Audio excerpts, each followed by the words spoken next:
इस गोपी गीत रूपी सत्संग यात्रा के आखिरी पड़ाव पे अपन एकत्रित हुए हैं और वास्तव में प्रभु को पाने की, प्रभु को प्राप्त करने की ये यात्रा। और जब कोई इंसान कोई संकल्प लेके किसी यात्रा में निकलता है, जब कोई इंसान कोई वस्तु को खोजने के लिए जगत में निकलता है, सबसे बड़ी वस्तु उसके जीवन में होती है, वो वस्तु मुझे मिलेगी, वो तत्व मुझे मिलेगा, वो आशा। कहते हैं एक बार कोई व्यक्ति सत्य को पाने के लिए, सत्य के पाने की कामना को मन में लेके कहीं बाहर निकला। मार्ग में 3 स्त्रियां जा रही थीं। उनको वैष्णव मान के जय श्री कृष्ण कहा और उत्तर में तीनों स्त्रियों ने भी जय श्री कृष्ण कहा।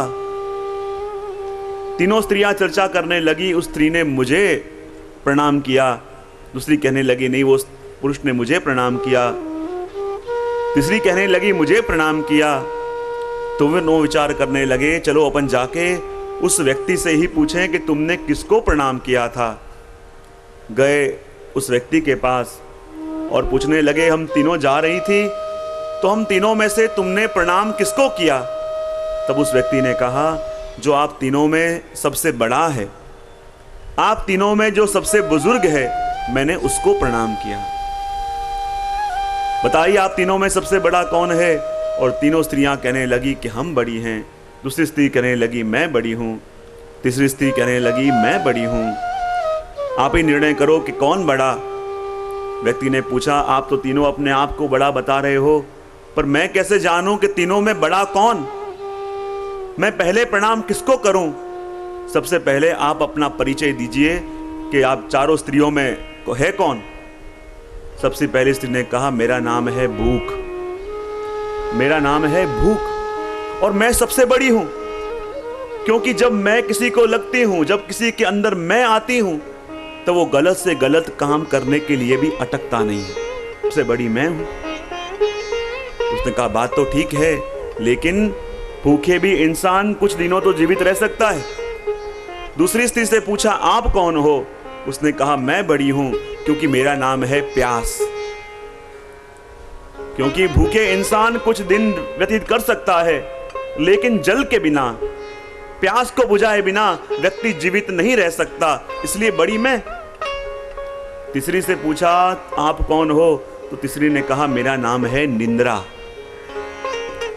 देखो, भूखे इंसान 4-5 दिन रह जाए उसको तकलीफ ना आवे, प्यासा इंसान थोड़े दिन रह जाए तकलीफ ना आवे, पर एक दिन भी रात्रि को निंद्रा ना आवे तो पूरा दिन व्यक्ति बेचैन हो जाए।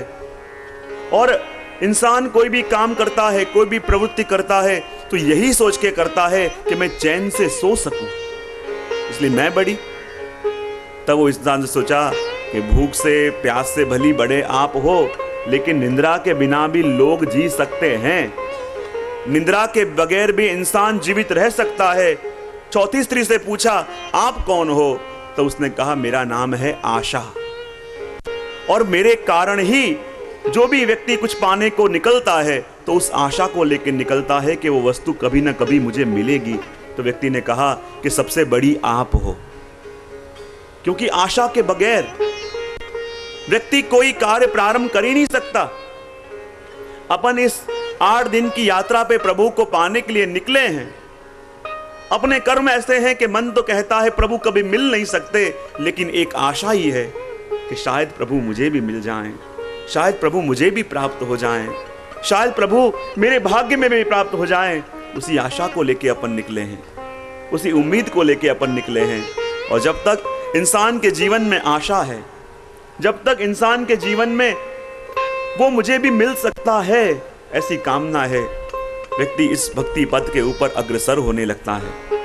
और उसी आशा को लेके अपनी इस सत्संग यात्रा को अपन आगे बढ़ावें और गोपियों के पुकार में अपने शब्दों को जोड़ दें और प्रेम से और भाव से गावें। जयति तेधिकं जन्मनारज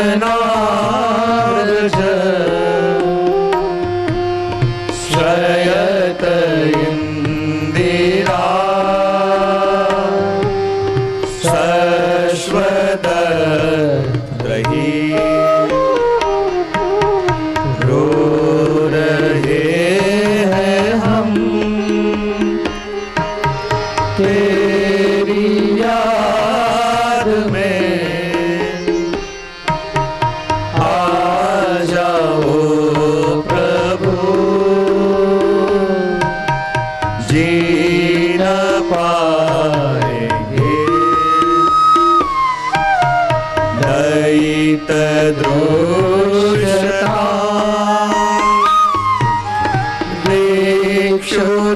भिक्षुतावका स्वैद्रुता सव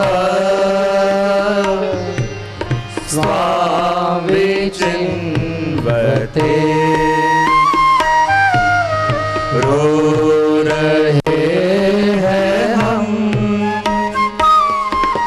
तेरी याद में आ जाओ प्रभु जी न पाएंगे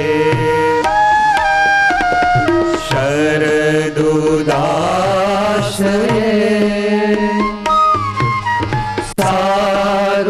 सारुजात सरसी जोदरा श्री मृषा दशा रो रहे हैं हम तेरी याद में आ जाओ प्रभु जी न पाएंगे सूरत नाथ ते शुल्क दासिका वरद निघ्नतो नेह किं वद रो रहे हैं हम तेरी याद में आ जाओ प्रभु जी न पाएंगे विष जलाप्यया यान राक्षसा वर्ष मारुता वैद्युता नला रो रहे हैं हम तेरी याद में आ जाओ प्रभु जी न पाएंगे वृषमया प्रजा विश्वतो भया वृषभते वयं रक्षिता रो रहे हैं हम तेरी याद में आ जाओ प्रभु